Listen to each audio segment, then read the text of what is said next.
Hello students.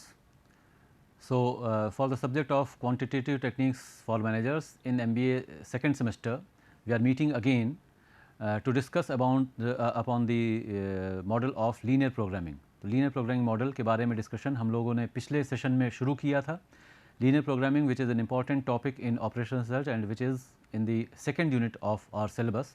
तो second unit का दूसरा session है ये हम लोग का.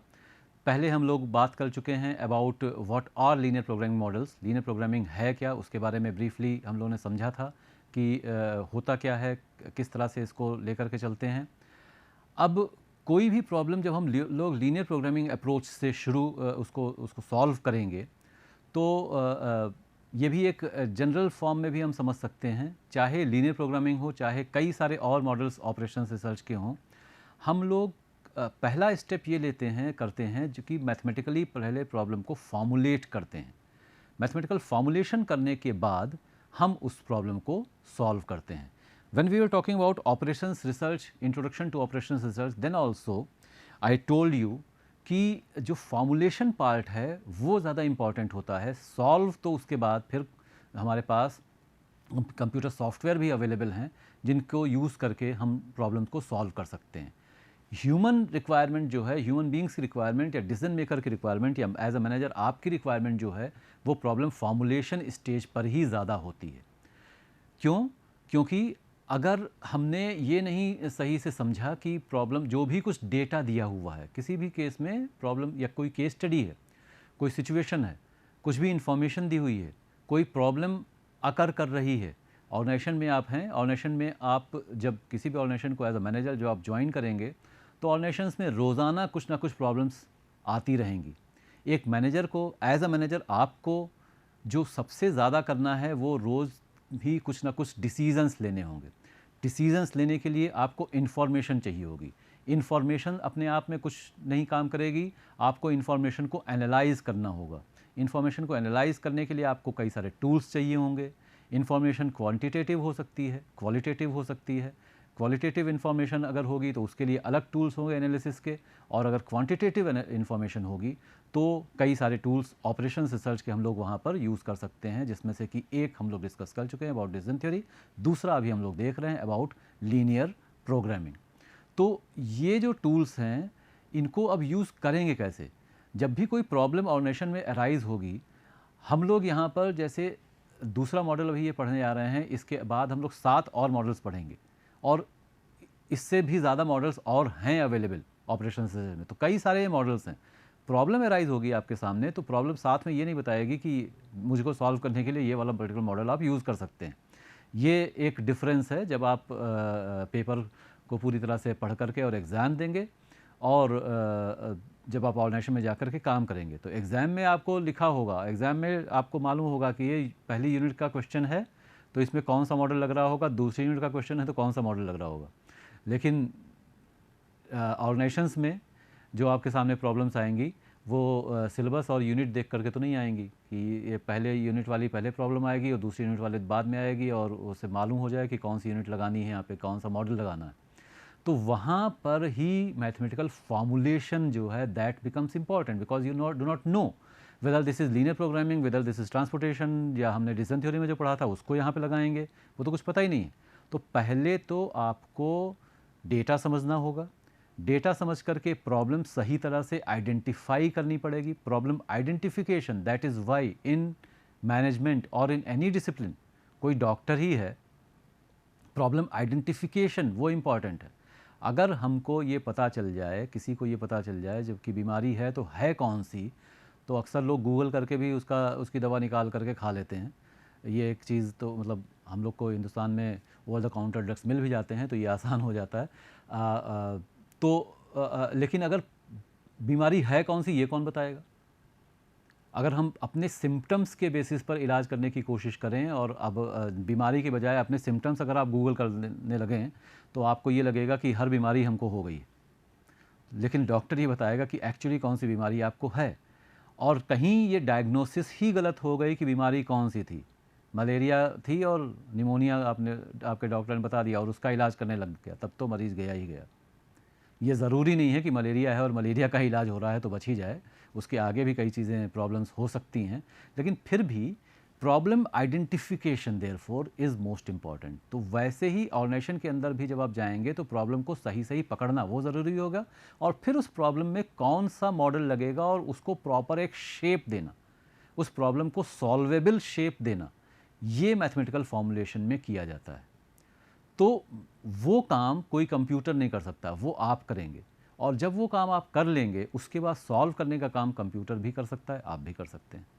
तो that is Y mathematical formulation is extremely important. और बहुत सारी डाइवर्स तरह की सिचुएशन हो सकती हैं।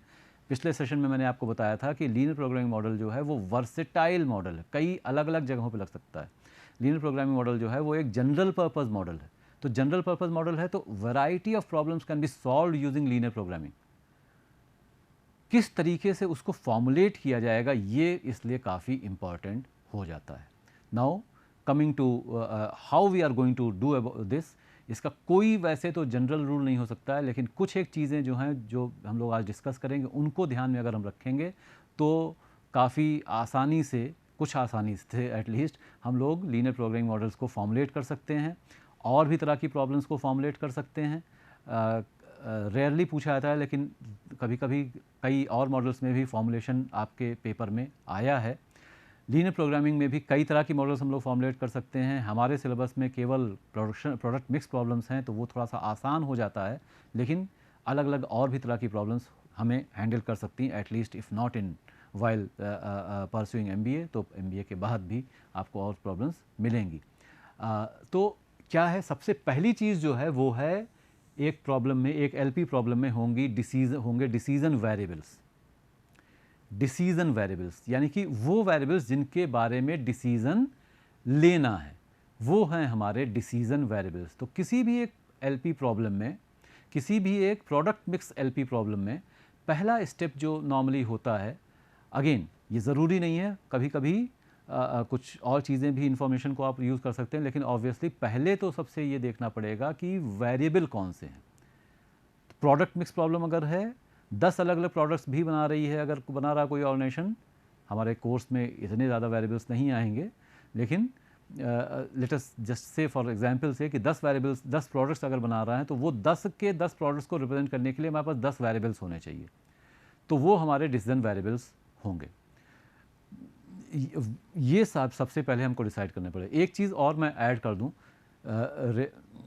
AKTU में थोड़ा कम ऐसा होता है, लेकिन फिर भी जब AKTU में आप लीनियर प्रोग्रामिंग के क्वेश्चंस जब आप सॉल्व करेंगे एग्ज़ाम में, तो एक चीज़ ध्यान रखेंगे, कभी कभी ऐसा होता है कि अब LP मॉडल में क्या होगा कि पहले आप प्रॉब्लम को फॉर्मुलेट करेंगे। पहला स्टेप होगा प्रॉब्लम का फॉर्मुलेशन, और दूसरा स्टेप होगा जब आपने प्रॉब्लम को एक प्रॉपर शेप दे दिया, डेटा जो भी दिया है उसके बेसिस पर, दूसरा स्टेप होगा प्रॉब्लम का सॉल्यूशन। तो ये दो चीज़ें की जाती हैं, और तभी आप एंड रिजल्ट पे पहुंचेंगे, ऑप्टिमम सॉल्यूशन पे पहुंचेंगे। तो क्वेश्चन पूछने के अलग अलग तरीके हो सकते हैं इसके बेसिस पर। एक क्वेश्चन ये बन सकता है कि प्रॉब्लम को आप फॉर्मुलेट करिए, और फॉर्मुलेट करके सॉल्व करिए और ऑप्टिमम सॉल्यूशन बताइए। दूसरा क्वेश्चन ये बन सकता है कि फॉर्मुलेटेड प्रॉब्लम दी हुई है, आपको सीधे सीधे उसको केवल सॉल्व करना है, तो प्रॉब्लम डेटा नहीं दिया, वो प्रॉब्लम फॉर्मुलेटेड है और उसको सॉल्व करना, थोड़ा ये कंपैरेटिवली आसान हो जाता है, हालांकि प्रोसेस थोड़ा लंबा ज़रूर हो सकता है। तीसरा ये हो सकता है कि आपसे कहा जाए कि फॉर्मुलेट कर दीजिए और सॉल्व मत करिए, फॉर्मुलेट करके एक शेप दे दीजिए, उसको सॉल्व मत करिए। तो formulation only can be asked, solution only can be asked, और बोथ कैन बी आस्क्ड। तो ये तीन तरीके से LP में क्वेश्चंस पूछे जा सकते हैं। आप ध्यान से उसको देखेंगे कि ऐसा तो नहीं है इस पर्टिकुलर केस में केवल फॉर्मुलेशन पूछा जा रहा है और हम पहले ज़बरदस्ती सॉल्व करके टाइम वेस्ट कर रहे हैं, क्योंकि time will be obviously of essence in your exam, और सॉल्व करने में टाइम ज़्यादा लगेगा, फॉर्मुलेट करने में दिमाग ज़्यादा लगेगा, टाइम थोड़ा कम लगेगा। तो केवल अगर फॉर्मुलेट करना है वो भी आप इसको ध्यान रख करके क्वेश्चंस करेंगे। तो डिसीजन वेरिएबल्स हो गए। दूसरा जो कंपोनेंट होता है, एक इम्पॉर्टेंट कंपोनेंट होता है, वो है हमारा ऑब्जेक्टिव फंक्शन। जो भी प्रॉब्लम का ऑब्जेक्टिव है, उस ऑब्जेक्टिव को मैथमेटिकली डिफाइन करने के लिए एक फंक्शन होगा, मैथमेटिकल फंक्शन होगा, वो होगा हमारा ऑब्जेक्टिव फंक्शन। ऑब्जेक्टिव फंक्शन जो है वो मैक्सिमाइजेशन का हो सकता है, या मिनिमाइजेशन हो सकता है। ये शुरू ही ऐसे ही होगा, मैक्सिमाइज ऐसे ऐसे फंक्शन हो गया या मिनिमाइज हो गया। मैक्सिमाइज अगर प्रॉफिट की बात होगी या कंट्रीब्यूशन मार्जिन की बात होगी तो मैक्सिमाइज करना है, पहले भी बता चुका हूँ मैं। या कॉस्ट की बात होगी तो उसको ऑब्वियसली आप मिनिमाइज करेंगे। और कॉन्स्ट्रेंट्स होंगे, जब भी आपको कुछ भी अचीव करना है तो अचीव करने के ऊपर अगर कुछ कॉन्स्ट्रेंट्स ना लगे होते तो फिर कोई दिक्कत ही नहीं है। हमें एक घर बनवाना है और पैसे की कोई लिमिट ही नहीं है तब तो कोई दिक्कत ही नहीं है, कैसा भी आप बनवा लीजिए। टाइम की कोई रिस्ट्रिक्शन ही नहीं है तो आप कैसे कुछ भी कर लीजिए। लेकिन कॉन्स्ट्रेंट्स हैं, और कॉन्स्ट्रेंट्स दो तरह के होंगे, एक्सप्लिसिट होंगे और इम्प्लिसिट भी होंगे। तो क्योंकि कॉन्स्ट्रेंट्स हैं इसीलिए आपकी ज़रूरत है, इसीलिए OR की ज़रूरत है, इसीलिए मैनेजमेंट की ज़रूरत है, इसीलिए लीनियर प्रोग्रामिंग की ज़रूरत है कि उन कॉन्स्ट्रेंट्स को देखते हुए उनका जो दायरा है उसके अंदर ही हम कैसे अचीव कर सकें ऑब्जेक्टिव फंक्शन को मैक्सिमाइज या मिनिमाइज कर सकें। तो एक एक करके इनको समझते हैं। डिसीजन वेरिएबल्स जैसे जो बात की, तो उनको नॉर्मली हम लोग रिप्रेजेंट करेंगे x1, x2, x3, y1, y2, y3, इस तरह से उनको रिप्रेजेंट किया जाता है। xy भी रिप्रेजेंट कर सकते हैं आप, लेकिन अभी मैंने आपसे कहा था कि यहाँ पर वेरिएबल्स की संख्या पर कोई लिमिट ऐसे होती नहीं है। तो 3 भी हो सकते हैं, 4 भी हो सकते हैं, 10 भी हो सकते हैं, 50 भी हो सकते हैं। तो 50 वेरिएबल होंगे तो पूरा का पूरा इंग्लिश अल्फ़ाबेट ही आपको कम पड़ जाएगा। इतनी बड़ी प्रॉब्लम्स यहाँ पे कम से कम एग्जाम में हमको हैंडल नहीं करनी पड़ेंगी, लेकिन it is possible and that is why as a convention we use x1, x2, x3 इस तरह से यूज़ किए जाते हैं। अब कोई लिमिट नहीं है, कितने भी वेरिएबल्स हो जाए उनको रिप्रेजेंट यहाँ पे किया सकता है। In a typical product mix problem की बात अगर होगी, क्योंकि इस पे हम लोग ज़्यादा फोकस करेंगे, the decision variables would denote the number of units of different products to be manufactured in order to maximize the profit or maximize the contribution margin or minimize the cost, चाहे जैसी भी cost हो। तो broadly आपको जो problems आएंगी syllabus के हिसाब से जो मेंशन्ड है उसमें ये 3 चीज़ें ही करनी होगी, तो प्रॉफिट मैक्सिमाइज करना होगा, तो कंट्रीब्यूशन मार्जिन मैक्सिमाइज करना होगा, या कॉस्ट को मिनिमाइज करने की ज़रूरत हो सकती है। Coming to the objective function, it is the mathematical representation of the objective required to be achieved in the given situation। एक पर्टिकुलर एक प्रॉब्लम ले करके हम लोग ये सारी चीज़ें और डिटेल में अच्छे से समझेंगे कि कैसे डेटा दिया होता है और कैसे उसको फॉर्मुलेट किया जाता है। It would be either profit maximization और cost minimization represented by the function z, represented by the function z। इसीलिए वहाँ पर x1, x2, y1, y2 ये हम लोग लेते हैं क्योंकि z is reserved for representing the objective function expressed in terms of the decision variables, उनके टर्म्स में इसको रिप्रेजेंट किया जाता है। Then the constraints represent the limitations or restrictions on the availability of different resources required to achieve the given objective। जो भी objective है उसको अचीव करने में जो रिसोर्सेज हैं, रिसोर्सेज के ऊपर क्या लिमिट्स लगी हुई हैं।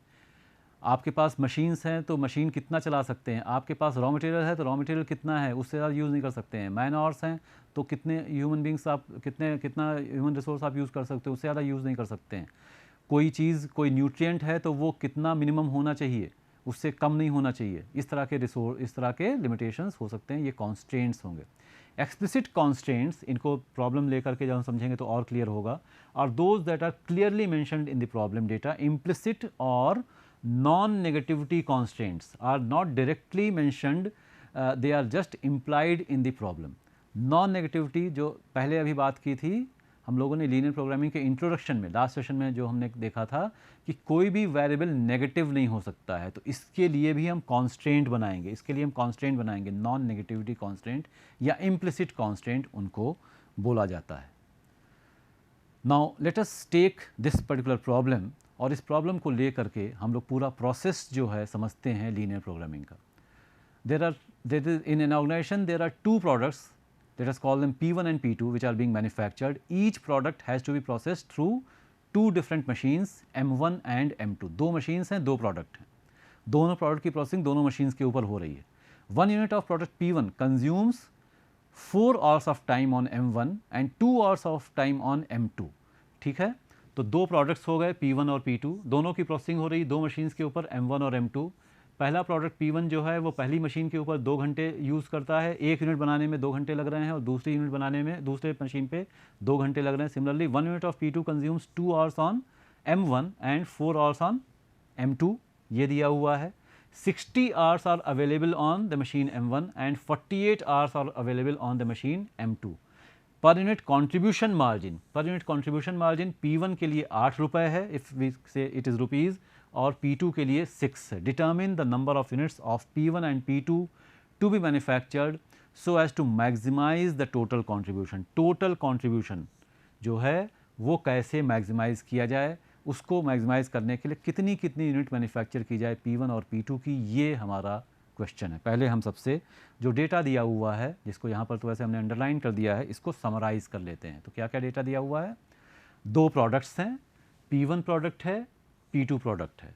2 मशीन्स हैं, M1 है, M2 है. मशीन 1, मशीन 2, M1, M2, ये 2 मशीन्स हैं. तो 2 प्रोडक्ट, 2 मशीन्स. पहला प्रोडक्ट पहली मशीन के ऊपर 1 यूनिट बनाने में 4 घंटे लग रहे हैं.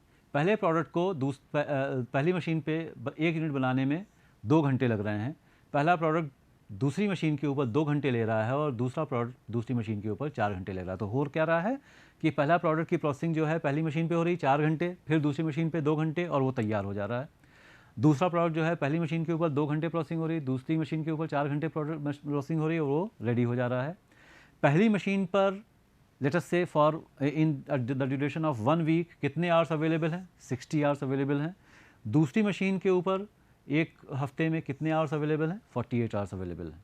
पहले अब जो प्रोडक्ट है उस पर पर यूनिट कॉन्ट्रीब्यूशन कितना है, कॉन्ट्रीब्यूशन मार्जिन, वो है 8 रुपये, और दूसरा जो प्रोडक्ट है वो 6 रुपये दे रहा है.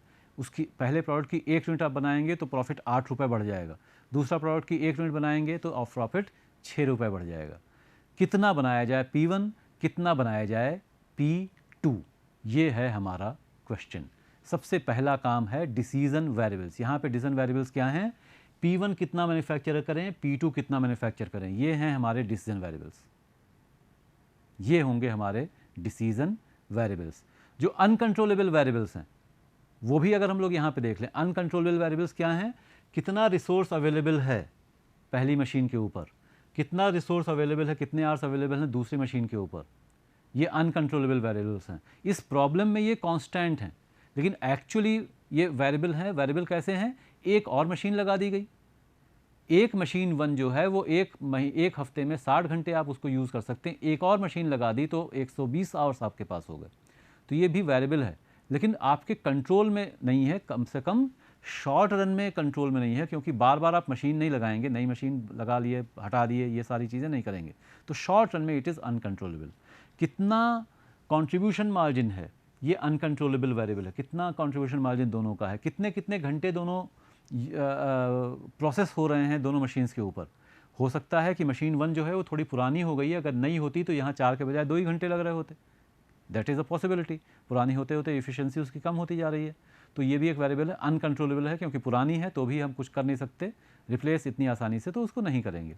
तो ये सारी चीज़ें जो हैं ये अनकंट्रोलेबल कंट्रोलेबल वेरिएबल्स तो हो गए, लेकिन हमें अभी बात करनी है, वो तो अपनी जगह पर है, कि कितना P1, कितना P2, कितना यूनिट्स होंगी, नंबर ऑफ़ यूनिट्स कितनी मैन्युफैक्चर की जाएँ, ये क्वेश्चन है.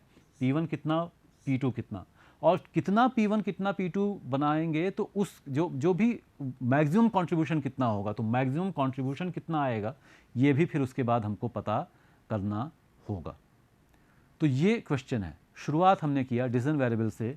हमने कहा let the number of P1 to be manufactured be X1, let the number of units of P2 to be manufactured be X2. ऐसे हम लोग इसकी शुरुआत करेंगे. ये सबसे पहले डिसीजन वेरिएबल्स को हमको आइडेंटिफाई करना है. ये काम हो गया. तो कितना P1 मान लेते हैं X1, कितना P2 मान लेते हैं X2.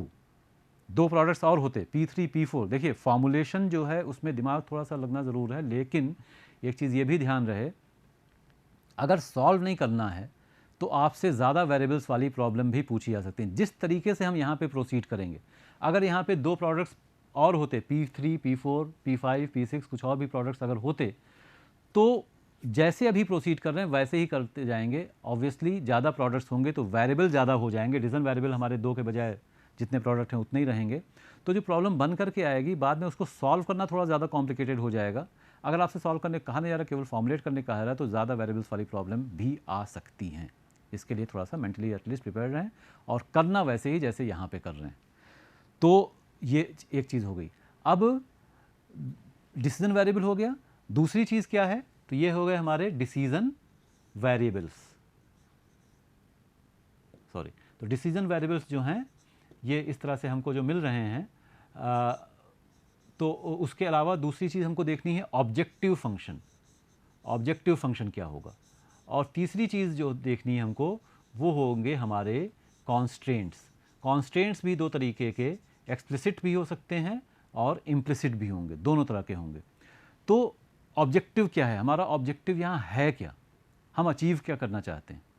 हम अचीव करना चाहते हैं maximum contribution margin. Maximum contribution margin कितना बनाया जाए P1, X1 की वैल्यू क्या हो, कितना बनाया जाए P2, X2 की वैल्यू क्या हो, जिससे कि कंट्रीब्यूशन मार्जिन ज़्यादा से ज़्यादा हो, मैक्सिमाइज हो जाए, उससे ज़्यादा अचीव नहीं कर सकते हैं गिवन द कॉन्स्ट्रेंट्स। देखिए यही चीज़ है कि ये कॉन्स्ट्रेंट्स इसीलिए इंपॉर्टेंट है। अगर 60 घंटे और 48 घंटे का कॉन्स्ट्रेंट ना होता तो आप जितना भी चाहें जितना ज़्यादा बनाएंगे उतना ज़्यादा कंट्रीब्यूशन बढ़ता जाएगा। लेकिन ये कॉन्स्टेंट्स हैं, इसीलिए डिसाइड करना है कि कितना P1 कितना P2। तो वो डिपेंड करेंगे, आपके जो ऑब्जेक्टिव फंक्शन जो डिपेंड करेगा वो इसके ऊपर डिपेंड करेगा। और कॉन्स्टेंट क्या है, कॉन्स्टेंट क्या है, कॉन्स्टेंट है कितने घंटे अवेलेबल हैं, ये कॉन्स्टेंट है। तो मशीन 1 पे कितने घंटे हैं, मशीन 2 पे कितने घंटे अवेलेबल हैं, ये हमारे कॉन्स्टेंट्स हैं। तो इनको लेकर के हम लोग आगे बढ़ते हैं। कैसे? तो ऑब्जेक्टिव क्या है, जैसा अभी हमने देखा, to maximise the total contribution margin. Total contribution margin को मैक्सिमाइज करना है, ये ऑब्जेक्टिव है। कॉन्स्टेंट्स क्या हैं, मशीन आवर्स कितने अवेलेबल हैं, ये हमारे कॉन्स्टेंट्स हैं।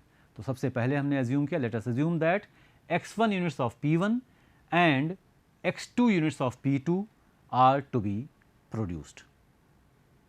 x1 units of P1 and x2 units of P2। तो हमारा ऑब्जेक्टिव फंक्शन अब क्या होगा, एक यूनिट जो P1 की है वो कितना कंट्रीब्यूशन दे रही है, वो 8 रुपये दे रही है। तो अगर x1 यूनिट्स हैं तो वो कितना कंट्रीब्यूशन देगी, 8 इंटू x1 देगी। एक यूनिट P2 की कितना कंट्रीब्यूशन दे रही है, 6 रुपये दे रही है। तो अगर हम x2 यूनिट्स प्रोड्यूस करेंगे तो 6 इंटू x2 हो जाएगा। तो 6 इंटू x2 दूसरे प्रोडक्ट पे कंट्रीब्यूशन हो गया, 8 इंटू x1 पहले प्रोडक्ट पे कंट्रीब्यूशन हो गया। टोटल कंट्रीब्यूशन क्या हो गया, टोटल कंट्रीब्यूशन हो गया 8x1 plus 6x2। This is the total contribution. और ये हमने रिप्रेजेंट किया by the objective function z। और इस केस में क्योंकि ये कंट्रीब्यूशन है जो कि हमारे लिए फेवरेबल है, तो इसे हमको करना है मैक्सिमाइज। तो हमारा ऑब्जेक्टिव फंक्शन हो गया maximise z is equal to 8x1 plus 6x2। ये हो गया हमारा ऑब्जेक्टिव फंक्शन। पहली मशीन जो है उसके क्या कांस्टेंट्स हैं, पहली मशीन के कांस्टेंट क्या हैं, जो एक यूनिट P1 की जो है वो कितने घंटे यूज़ कर रही है, 4 आवर्स यूज़ कर रही है। तो टोटल कितना हो गया, x1 यूनिट बनाने के लिए 4x1 आवर्स लग गए। दूसरी जो प्रोडक्ट P2 है वो पहली मशीन के ऊपर 2 घंटे कंज्यूम कर रही है, तो x2 यूनिट्स बनाने के लिए 2 इंटू x2 हो गया। और टोटल घंटे कितने कंज्यूम हो गए, 4x1 प्लस 2x2। और ये पहली मशीन पे 60 घंटे केवल अवेलेबल हैं, तो इससे ये ज़्यादा नहीं हो सकता है, इसलिए लेस देन और इक्वल टू। मशीन 2 पे इसी तरह से हमारा जो कांस्टेंट बनेगा वो हो गया 2x1 plus 4x2 is less than और equal to 48। Lastly non negativity constant या इम्प्लिसिट कांस्टेंट्स, ये दोनों जो कांस्टेंट हैं ये एक्सप्लिसिट हैं। ये हमारे एक्सप्लिसिट कांस्टेंट्स हैं। कैसे एक्सप्लिसिट हैं कि ये प्रॉब्लम में डायरेक्टली मेंशन था कि 4 घंटे लग रहे हैं, 2 घंटे लग रहे हैं, 60 आवर्स अवेलेबल हैं, ये सारी चीज़ें डायरेक्टली मेंशन थी। ये कहीं नहीं लिखा था कि P1 आप जो है 0 से कम नहीं बना सकते हैं और P2 0 से कम नहीं बना सकते हैं, ये कहीं लिखा नहीं है। लेकिन ये इम्प्लाइड है, क्योंकि आप मैन्युफैक्चर कोई चीज़ कर रहे हैं तो वो नेगेटिव नहीं हो सकता, वो नेगेटिव नहीं हो सकता, इसलिए x1 की वैल्यू नेगेटिव नहीं हो सकती, x2 की वैल्यू नेगेटिव नहीं हो सकती। जब भी हम प्रॉब्लम को फॉर्मुलेट करेंगे तो ये जो नॉन नेगेटिविटी कॉन्स्टेंट्स हमारे हैं इनको बहुत ध्यान रखना है, ये कहीं मेंशन नहीं होंगे। कभी कभी लोग फॉर्मुलेट करने में, स्टूडेंट्स फॉर्मुलेट करने में इनको इग्नोर कर देते हैं, इतना लिखा और प्रॉब्लम कंप्लीट हो गई। लेकिन इसे भी जब लिखेंगे प्रॉब्लम को कंप्लीट तभी माना जाएगा, ये अच्छे से ध्यान रहे। तो ही जिससे गलती ना हो, क्योंकि अगर केवल फॉर्मुलेशन का क्वेश्चन आएगा, ऐसा हो सकता है कि 10 मार्क्स का मान लीजिए क्वेश्चन है फॉर्मुलेशन का, उसमें आपने ये नहीं लिखा तो इतना सा छोड़ने के लिए 2 मार्क्स उसमें से चले जाएंगे। तो ये इसलिए काफ़ी इंपॉर्टेंट है कि आप नॉन नेगेटिविटी कॉन्स्टेंट्स को ध्यान रखें। बार बार मैं इसीलिए बात कर रहा हूँ, इसीलिए इसके ऊपर एम्फेसाइज किया जा रहा है बार बार कि non negativity constants, no variables in OR in general and LPP in particular can ever be negative in nature. तो इसका मतलब है formulated problem can be stated as, कैसे लिखा जाएगा उसको, ये हमने लिखा जो ऑब्जेक्टिव फंक्शन हो गया maximise z is equal to 8x1 plus 6x2 subject to the constants, subject to constants. हमें ये चीज़ अचीव करनी है लेकिन उसके ऊपर ये कॉन्स्टेंट्स लगे हुए हैं। Subject to the constants, what are the constants? 4x1 plus 2x2 less than और equal to 60, 2x1 plus 4x2 is less than और equal to 48, x1 and x2 the implicit constants x1 and x2 both are greater than or equal to 0। तो ये ऐसे हम लोग proceed करते हैं। अगर ज़्यादा वेरिएबल्स होते तो वहाँ पर भी हम लोग इसी तरीके से आगे बढ़ करके और ये सारी चीज़ें कर सकते थे।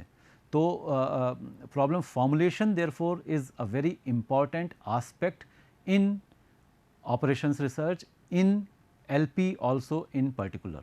तो लीनियर प्रोग्रामिंग में इस तरीके से और स्पेसिफिकली प्रोडक्ट मिक्स प्रॉब्लम को ऐसे किया जाता है। अब यहाँ पर और कोई प्रॉब्लम, प्रोडक्ट मिक्स प्रॉब्लम आपको जो मिलेगी वहाँ अलग अलग तरीके से क्या हो सकता है कि instead of maximising the contribution margin you may be asked to maximise the profit, instead of maximising you may be asked to minimise the cost, instead of 2 different machines you may be given different raw materials. कुछ और constants दिया सकते हैं, कहा सकता है कि company की ये पॉलिसी है कि वो P1 प्रोडक्ट जो है वो 10 यूनिट तो बनाएगी। कंपनी मार्केटिंग डिपार्टमेंट ने कहा हुआ है कि P2 प्रोडक्ट जो है वो 20 यूनिट से ज़्यादा हम बेच नहीं पाएंगे। तो ये अलग अलग तरीके से कॉन्स्टेंट्स और बन सकते हैं, ठीक है। तो इसके आगे फिर हम लोग जो बात करेंगे we will be talking about इसको सॉल्व कैसे करना है। 4 अलग अलग मेथड्स वैसे तो होते हैं, graphical method, trial and error method, algebraic method and the simplex method. इसमें से जो रेड से जो लिखे हैं मेथड्स ये हम लोग कवर करेंगे, these are in our syllabus, और यही सबसे ज़्यादा इंपॉर्टेंट हैं। 2 वेरिएबल प्रॉब्लम अगर होंगी तो ग्राफिकल मेथड यूज़ किया जाएगा, 2 से ज़्यादा वेरिएबल अगर प्रॉब्लम होती हैं तो हम लोग ग्राफिकल और सिंप्लेक्स दोनों में से कोई भी यूज़ कर सकते हैं वैसे तो मतलब सिंप्लेक्स के लिए, सिंप्लेक्स तो कभी भी यूज़ किया सकता है, ग्राफिकल केवल 2 वेरिएबल के लिए यूज़ किया जाता है। बाकी दोनों इंटरमीडिएट मेथड्स हैं जो कि एक्चुअली सिंप्लेक्स मेथड कैसे डेवलप हुआ वहाँ तक पहुँचने के लिए ये चीज़ें यूज़ होती हैं। तो नेक्स्ट सेशन में आगे हम लोग कंटिन्यू करेंगे with the graphical method for solving a linear programming problem. Thank you.